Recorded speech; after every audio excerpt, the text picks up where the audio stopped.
नमस्कार दोस्तों, मैं निकेंद्र आपका स्वागत करता हूं अपने YouTube चैनल इग्नू न्यूज़ पर, जहां पर आपको मिलेंगी इग्नू से रिलेटेड सारी जानकारियां, असाइनमेंट, नोट्स, स्टडी नोट्स और हैंड रिटन असाइनमेंट्स आपको कैसे करने हैं, कैसे बनाने हैं, इन सभी चीज़ों की जानकारी आपको यहां पर दी जाएगी।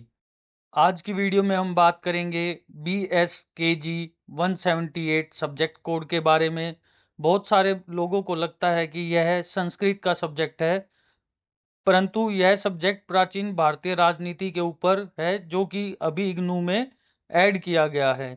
आज इस वीडियो में हम लोग बात करेंगे कि इसका असाइनमेंट हमें कैसे बनाना है, इसका क्वेश्चन पेपर हमें कहाँ से मिलेगा, इन सभी चीज़ों के बारे में हम बात करेंगे। तो आइए दोस्तों, इस वीडियो को शुरू करते हैं और देखते हैं कि हमें BSKG 178 का असाइनमेंट कैसे बनाना है। यह असाइनमेंट हिंदी मीडियम वालों के लिए रहेगा। अगर आपको कोई असाइनमेंट चाहिए तो आप हमारी वीडियो में कमेंट कर सकते हैं, आपको जल्द से जल्द उसका असाइनमेंट दिया जाएगा। तो आइए दोस्तों, इस वीडियो को शुरू करते हैं।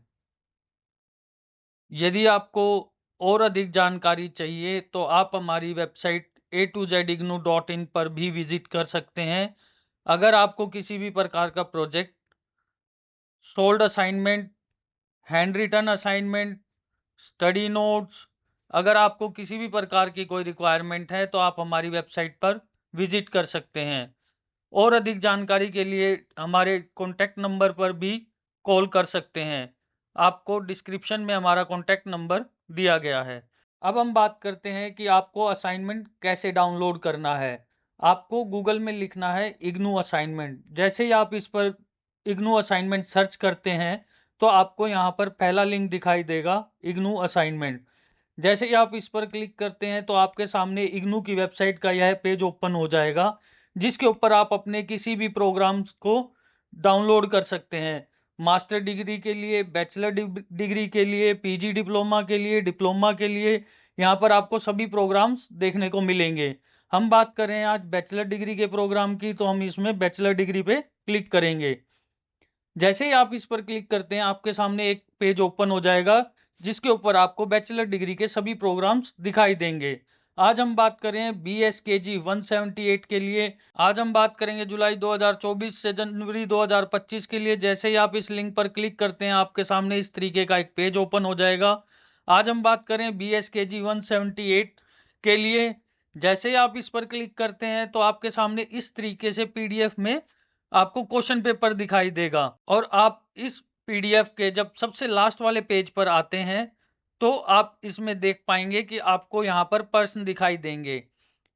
इस असाइनमेंट को 3 भागों में बांटा गया है, जिसमें पहला भाग है जिसके अंदर आपके 4 प्रश्न रहेंगे, जिसमें से आपको किन्हीं 3 प्रश्नों का उत्तर देना होगा। आप इनमें से किसी भी 3 प्रश्नों का उत्तर दे सकते हैं। एक प्रश्न आपके लिए ऑप्शनल रहेगा, जिसमें हमारा पहला प्रश्न है, राजनीतिक विशेषज्ञ क्षेत्र, धर्म, अर्थ और नीति पर प्रकाश डालें। दूसरा प्रश्न है, वैदिक राजनीतिक चिंतकों का विस्तार पूर्वक वर्णन करें। तीसरा प्रश्न है, मंत्री परिषद का परिचय देते हुए मंत्री परिषद की संख्या, मंत्री की योग्यता और मंत्री परिषद के कर्तव्यों का उल्लेखन करें। उसके बाद हमारा चौथा प्रश्न है, सभा, पंचकुल एवं पंचायती ग्रामीण व्यवस्था का विस्तार पूर्वक वर्णन करें। तो इस तरीके से हमारे पहले भाग में 4 प्रश्न आपको दिखाई देंगे, जिसमें से आपको 3 प्रश्न करना होगा, जिसमें प्रत्येक प्रश्न 20 नंबर का होगा। और यह पहला भाग हमारा कुल 60 नंबरों का होगा। अब हम बात करते हैं भाग 2 की, जिसमें आपको 3 प्रश्न दिखाई देंगे। उनमें से आपको किन्हीं 2 प्रश्नों का उत्तर देना होगा। इसमें प्रत्येक प्रश्न आपका 10 नंबर का होगा, जिसमें यह भाग 20 अंक का होगा। जिसका 5वां प्रश्न है, अर्थशास्त्र में वर्णित राजकीय न्यायालय का वर्णन करें। छठा प्रश्न है, धर्म के स्रोतों पर प्रकाश डालें। 7वां प्रश्न है, मनुस्मृति के अनुसार दंड के महत्व को स्पष्ट करें। इस तरीके से आपको इसमें 3 प्रश्न दिए गए हैं, जिसमें से आपको 2 प्रश्नों के उत्तर देने होंगे। अब हम बात करते हैं इसके तीसरे भाग की, जिसमें आप देख पा रहे हैं कि आपको 6 प्रश्न दिए गए हैं। इनमें से आपको किन्हीं 4 प्रश्नों के उत्तर देने होंगे, जिसमें 2 प्रश्न आपके लिए ऑप्शनल हैं। इनमें से प्रत्येक प्रश्न का अंक 5 रहेगा और यह तीसरा भाग हमारा 20 अंक का होगा। तो आइए दोस्तों, अब हम अपनी वीडियो को शुरू करते हैं और आपको बताते हैं कि आपको किस तरीके से इनके प्रश्नों के उत्तर देने होंगे और किस तरीके से लिखना होगा।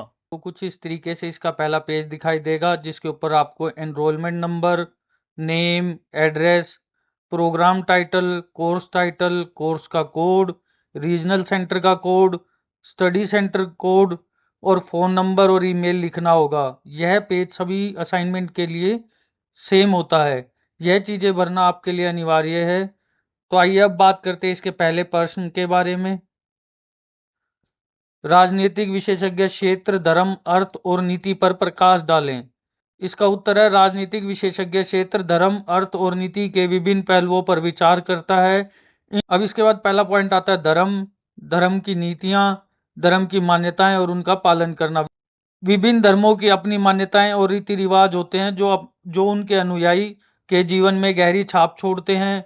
धार्मिक नेताओं का हस्तक्षेप, धार्मिक नेताओं का राजनीतिक मामलों में हस्तक्षेप करना आम बात है। उदाहरण के लिए किसी धार्मिक समूह का समर्थन प्राप्त करने के लिए यह आम बात होती है। धर्मनिरपेक्षता, धर्मनिरपेक्षता की नीति का उद्देश्य राज्य और धर्म को अलग रखना है ताकि सभी धर्मों को समानता दी जा सके। इसके बाद हम बात करेंगे धार्मिक संघर्ष, धर्म आधारित संघर्ष। विभिन्न धर्मों के बीच में संघर्ष का राजनीति पर गहरा प्रभाव होता है। यह संघर्ष कभी कभी सांप्रदायिक दंगों का भी रूप ले लेते हैं। इसके बाद हम बात करेंगे धर्मांतरण। धर्मांतरण का मुद्दा कई बार राजनीतिक मुद्दा बन जाता है। कुछ राजनीतिक दल धर्मांतरण के खिलाफ नीतियां बनाते हैं। इसके बाद अगला पॉइंट आता है धार्मिक असहिष्णुता। धार्मिक असहिष्णुता के कारण समाज में तनाव उत्पन्न होता है। राजनीतिक दल इस मुद्दे का उपयोग अपने फायदे के लिए करते हैं। धार्मिक स्वतंत्रता, व्यक्ति धार्मिक स्वतंत्रता। संविधान में हर नागरिक को अपनी पसंद का धर्म मानने का पालन करने की स्वतंत्रता दी गई है। सामूहिक धर्म स्वतंत्रता। धार्मिक संस्थानों और समूहों में अपनी धार्मिक गतिविधियां करने की स्वतंत्रता होती है। धर्म और राज्य का संतुलन। राज्य को सभी धर्मों के प्रति समान व्यवहार करना चाहिए और यह किसी एक धर्म को विशेष लाभ नहीं देना चाहिए। इसके बाद हमारी जो अगली चर्चा है वो होगी अर्थ के बारे में, जिसका पहला पॉइंट है अर्थव्यवस्था और उसकी राजनीति। अर्थनीतियां, कराधान, सार्वजनिक व्यय और विकास की योजनाएं सरकार की अर्थनीतियों का हिस्सा होती हैं। वित्तीय संस्थाएं, बैंक, बीमा कंपनियां और अन्य वित्तीय संस्थाएं सरकारी नीतियों से प्रभावित होती हैं और इनका संचालन अर्थव्यवस्था पर महत्वपूर्ण प्रभाव डालता है। वैश्विक अर्थव्यवस्था, अंतर्राष्ट्रीय व्यापार के लिए वित्तीय लेन देन और वैश्विक अर्थव्यवस्थाओं का हिस्सा है। इसके बाद हम बात करते हैं सामाजिक असमानता। समाज में आर्थिक समानता का राजनीति पर गहरा प्रभाव पड़ता है। गरीब और अमीर के बीच बढ़ती खाई सामाजिक और राजनीतिक तनाव को जन्म देती है। गरीबी उन्मूलन के लिए सरकारें विभिन्न योजनाएं बनाती हैं। सामाजिक कल्याण, स्वास्थ्य, शिक्षा और रोजगार जैसी सेवाओं का विस्तार और सुधार आर्थिक असमानता को कम करने में मदद करता है। इसके बाद थर्ड पॉइंट है हमारा संस्थान प्रबंधन। जैसे कि इसमें पहली हेडिंग है प्राकृतिक संस्थान, जैसे जल, खनिज और वन जैसे प्राकृतिक संस्थानों का सही प्रबंध आर्थिक विकास के लिए आवश्यक है। इसके बाद हमारी आती है औद्योगिक नीति। औद्योगिक नीति उद्योग विकास के लिए सरकारें विशेष नीतियां बनाती हैं जो उद्योगों के विस्तार और रोजगार संवर्धन में सहायक होता है। उसके बाद हमारी आती है कृषि नीति। कृषि क्षेत्र का विकास और किसान कल्याण के लिए नीतियां बनाई गई हैं। यह नीतियां खाद्य सुरक्षा और ग्रामीण विकास के लिए महत्वपूर्ण होती हैं। इसके बाद हमारी जो अगला जो चर्चा है हमारी वो है नीति के लिए, जिसमें हमारी पहली हेडिंग है लोक नीति। आपको एक चीज का ध्यान रखना है, यह प्रश्न 20 अंक का है, तो आप इसको थोड़ा खुला खुला लिखें और कम से कम 6 से 7 पेज तक का लिखें। अगर आप अपनी असाइनमेंट को और अट्रैक्टिव बनाना चाहते हैं तो इसमें हेडिंग ब्लैक पेन से और उत्तर ब्लू पेन से लिखें। इसमें प्रश्न को भी ब्लैक पेन से लिखें। यह लिखना कोई अनिवार्य नहीं है, पर यह आपकी असाइनमेंट को थोड़ा देखने में सुंदर बनाता है। तो इसीलिए हम अपनी हर वीडियो में सजेस्ट करते हैं कि आप प्रश्न ब्लैक पेन से लिखें और उत्तर ब्लू पेन से लिखें। इसके बाद हम बात कर रहे हैं अपनी नीतियों को लेकर, जिसमें पहली नीति है लोक नीति। सामाजिक न्याय, समाज के सभी वर्गों को समान अवसर और न्याय दिलाने की कोशिश करती है। स्वास्थ्य नीति, स्वास्थ्य समाज के निर्माण के लिए स्वास्थ्य सेवाओं का विस्तार और सुधार करती है। शिक्षा नीति, शिक्षा नीति का उद्देश्य सभी गुणवत्तापूर्ण शिक्षा प्रदान करना है।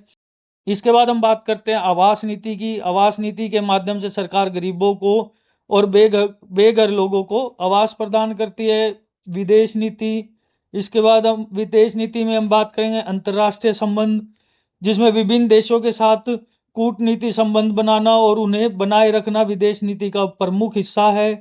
राष्ट्रीय सुरक्षा, राष्ट्रीय सुरक्षा के लिए सैन्य गठबंधन और रक्षा नीतियां बनाई जाती हैं। इसके बाद आती है पर्यावरण नीति। पर्यावरण संरक्षण, प्राकृतिक संस्थानों का संरक्षण और पर्यावरण की सुरक्षा करने के लिए इसमें नीतियां बनाई जाती हैं।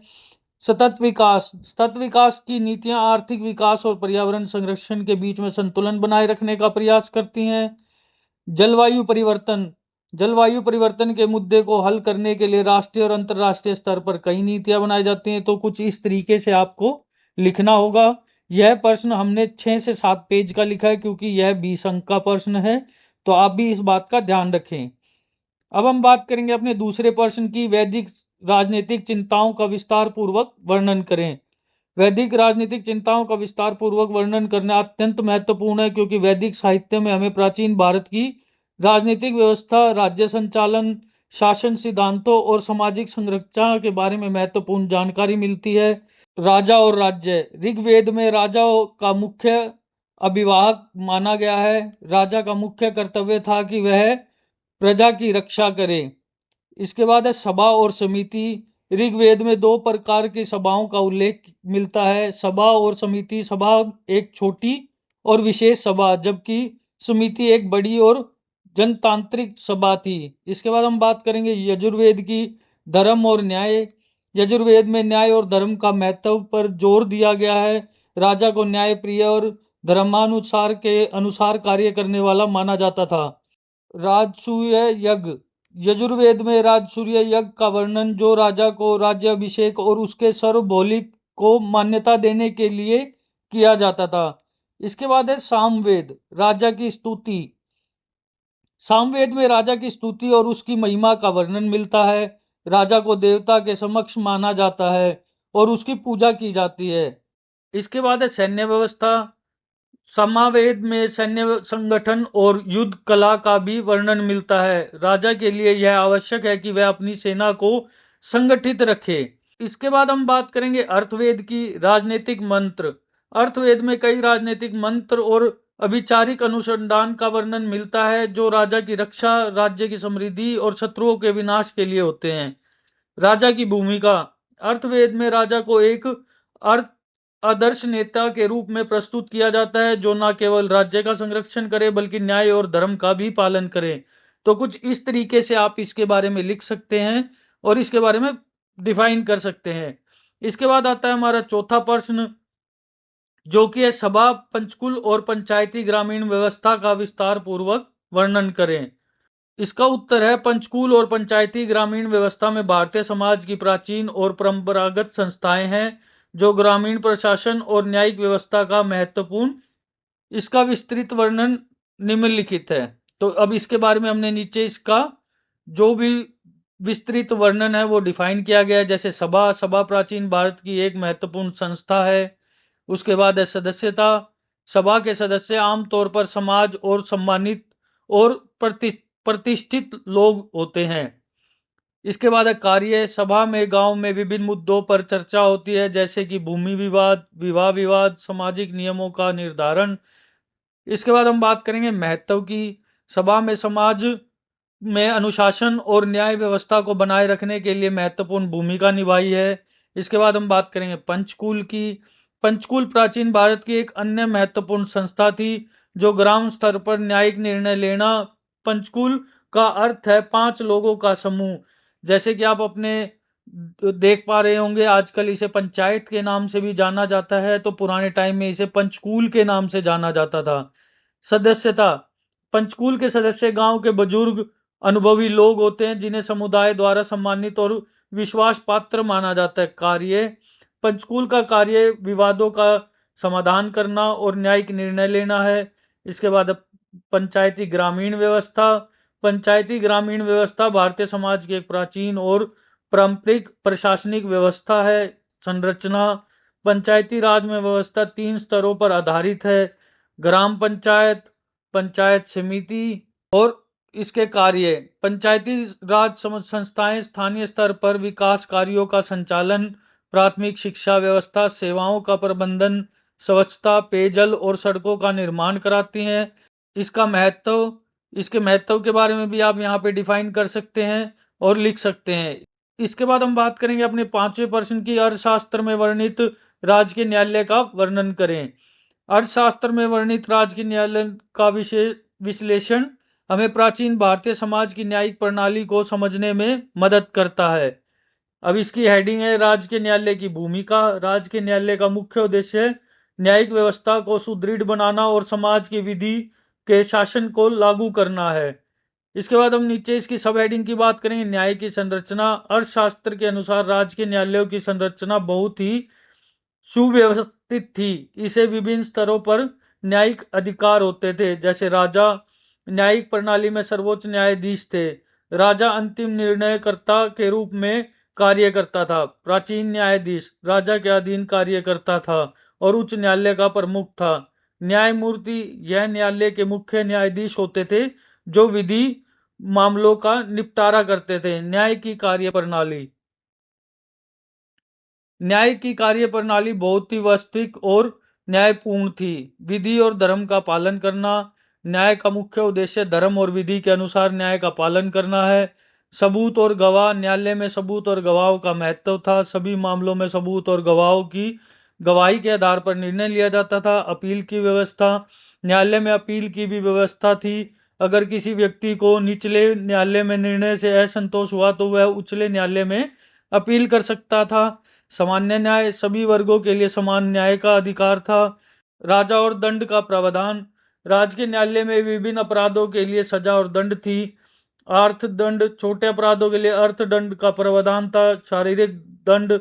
गंभीर अपराधों के लिए शारीरिक दंड दिया जाता था। मृत्यु दंड। अत्यंत गंभीर अपराधों के लिए मृत्यु दंड दिया जाता था। इस तरीके से आप इसको डिफाइन कर सकते हैं और इसके बारे में लिख सकते हैं। इसके बाद हम बात करेंगे छठे प्रश्न की, धर्म के स्रोत पर प्रकाश डालें। धर्म एक व्यापक और गहन अवधारणा है जिसका आधार विभिन्न स्रोतों पर टिका हुआ है। यह स्रोत धार्मिक मान्यताओं, राजनीतिक रीति रिवाजों और सिद्धांतों और सामाजिक नियमों के निर्णय में महत्वपूर्ण भूमिका निभाते हैं। जिसमें हमारी पहली हेडिंग है धर्म ग्रंथ। धर्म ग्रंथ किसी भी धर्म के सबसे महत्वपूर्ण स्रोत होते हैं। जैसे हिंदू धर्म में है वेद, उपनिषद, महाभारत, रामायण, भगवत गीता आदि। ईसाई धर्म में है बाइबल। इस्लाम में है कुरान। बौद्ध में है त्रिपिटक। धर्मों में ईश्वर की महिमा, धार्मिक नियम, नैतिक और जीवन के उद्देश्य के बारे में शिक्षाएं होती हैं। इसके बाद हम बात करेंगे धार्मिक नेता और गुरु। धार्मिक नेता और गुरु धर्म के प्रसार और पालन का में महत्वपूर्ण भूमिका निभाते हैं। हिंदू धर्म में संत और ऋषि मिलते हैं। ईसाई धर्म में पादरी और पोप मिलते हैं। इस्लाम धर्म में मौलवी और इमाम मिलते हैं। सिख धर्म में गुरु और ग्रंथी मिलते हैं। धार्मिक नेता अपने अनुयायियों को धर्म के सिद्धांतों का पालन करने के लिए प्रेरित करते हैं। कुछ इस तरीके से आप इसके बारे में लिख सकते हैं। इसके बाद आती हैं परंपराएं और रीति रिवाज। धार्मिक परंपराएं और रीति रिवाज समाज में धर्म को जीवित रखने के लिए एक महत्वपूर्ण स्रोत हैं। यह परंपराएं और अनुष्ठान धार्मिक मान्यताओं को दैनिक जीवन में लागू करने के माध्यम होते हैं। अब इसके बाद हम अगले हेडिंग की बात करें, पूजा पाठ और आराधना। मंदिर, मस्जिद, चर्च और गुरुद्वारे धार्मिक अनुष्ठान है। त्योहार और पर्व। धार्मिक त्योहारों का आयोजन उनमें शामिल होने वाले संस्कार जन्म, विवाह, मृत्यु आदि के अवसरों पर किए जाने वाले धार्मिक संस्कार। नैतिकता और आदर्श। धर्म के स्रोत नैतिकता और आदर्शों का भी निर्णय करते हैं, जैसे सत्य और सत्य के मार्ग पर चलना, अहिंसा से बचना और शांति का पालन करना, करुणा और दया, दूसरों के प्रति सहानुभूति और दया का भाव रखना। धार्मिक संस्थान धर्म के प्रसार और पालन में अहम भूमिका निभाते हैं। मठ और आश्रम धार्मिक शिक्षा और संस्थापना के केंद्र। धार्मिक ट्रस्ट और सोसाइटी, सामाजिक कल्याण और धर्म के कार्यों में सक्रिय संस्थाएं। ऐतिहासिक और सांस्कृतिक प्रभाव, धर्म के स्रोतों पर ऐतिहासिक और संस्कृति प्रभाव भी पड़ता है। समय के साथ साथ धर्म के रूप और पालन में बदलाव आ जाता है। यह समाज की संस्कृति और ऐतिहासिक धरोहर है। स्थानीय धार्मिक परंपराएं, विभिन्न भौगोलिक क्षेत्रों में धर्म के विभिन्न रूप और अनुष्ठान हैं। संस्कृति परंपराएं, समाज में संस्कृति धरोहर में धर्म का संस्थान और महत्व है। अब हम बात करेंगे अपने 8वें प्रश्न की। निम्नलिखित में से किन्हीं 4 का उत्तर लिखें। जैसे न्याय सभाएं, न्याय सभाएं प्राचीन भारतीय समाज में न्याय प्रदान करने का एक महत्वपूर्ण संसाधन थी। अब इसकी हम हेडिंग की बात करते हैं। जैसे ग्राम सभा, सबसे निचले स्तर पर ग्राम सभा होती थी जो गांव के मुद्दों को हल करने का प्रयास करती थी। उसके बाद है नगर सभा, बड़े शहरों में नगरों में नगर सभाएं आयोजित की जाती थी। इसके बाद हम बात करेंगे राजकीय न्याय सभा। उच्च स्तर की राजकीय न्याय सभा होती थी जिसका नेतृत्व राजा या उसके द्वारा नियुक्त न्यायाधीश करते थे। न्याय सभा की कार्यप्रणाली, सदस्य और गवाह, न्याय सभा में सदस्य और गवाहों को प्रमुखता दी जाती थी। इसके बाद है धर्म और विधि का पालन करना। न्याय सभा में धर्म और विधि के अनुसार न्याय किया जाता था। न्याय सभाओं का महत्व,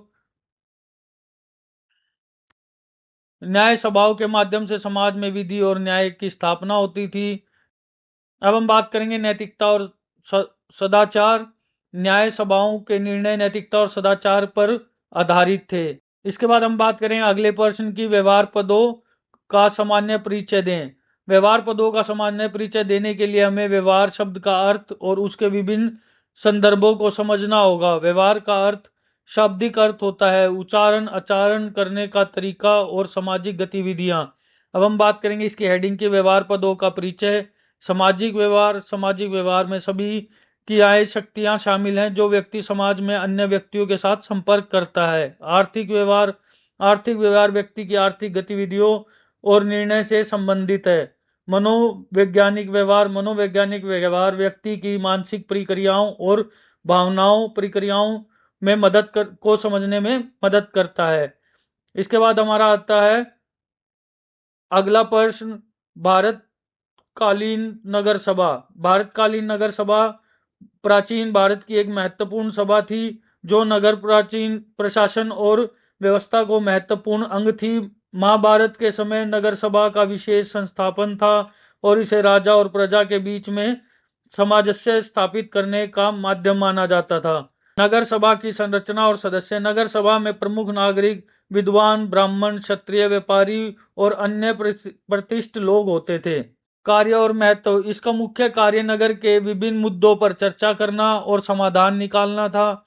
उदाहरण, महाभारत में नगर सभा का उल्लेख विभिन्न अवसरों पर मिलता है। उदाहरण के लिए इंद्रप्रस्थ की स्थापना के समय पांडवों ने नगर सभा का गठन किया था। कुछ इस तरीके से आप इसके बारे में लिख सकते हैं। इसके बाद हम बात करेंगे राज्यों के प्रकार। राज्यों के प्रकार अध्ययन राजनीति विज्ञान में महत्वपूर्ण है। सार्वभौमिक राज्य, यह वह राज्य है जो अपनी सीमाओं के भीतर पूर्ण स्वतंत्रता और सर्वोच्चता रखता है। इसके बाद अगला पॉइंट है संघीय राज्य। यह राज्य संघीय रचना पर आधारित होता है जिसे केंद्र और राज्य के बीच में शक्तियों का विभाजन होता है। एकात्मक राज्य, इसमें सभी शक्तियां केंद्र सरकार के पास होती हैं और राज्य का स्तरीय सरकार केंद्रों के अधीन है। समाजवादी राज्य, इस सत्ता का केंद्रीय कारण होता है और समाजवाद के सिद्धांतों के अनुसार राज्य का संचालन होता है। इसके बाद है अधिनायकवादी राज्य। इसमें सत्ता का केंद्रीकरण एक व्यक्ति या छोटे समूह के हाथों में होता है। इसके बाद है समष्टि राज्य। इसमें राज्य की शक्ति भूमि मामलों या समस्तों के पास होती है जो अपनी भूमि पर वसूलते हैं। तो कुछ इस प्रकार से आप लिख सकते हैं कि हमने BSKG 178 सब्जेक्ट के बारे में बात की। और अगर आपको इसके बारे में कुछ और जानकारी चाहिए या कुछ और आपके प्रश्न है तो आप हमारे दिए गए कॉन्टैक्ट नंबर पर कॉन्टैक्ट करके पूछ सकते हैं। आपकी सभी प्रकार से सहायता की जाएगी। अगर आपको जानकारी अच्छी लगी हो तो हमारे पेज को सब्सक्राइब करें और शेयर करना ना भूलें। वीडियो में अंत तक बने रहने के लिए आपका बहुत बहुत धन्यवाद।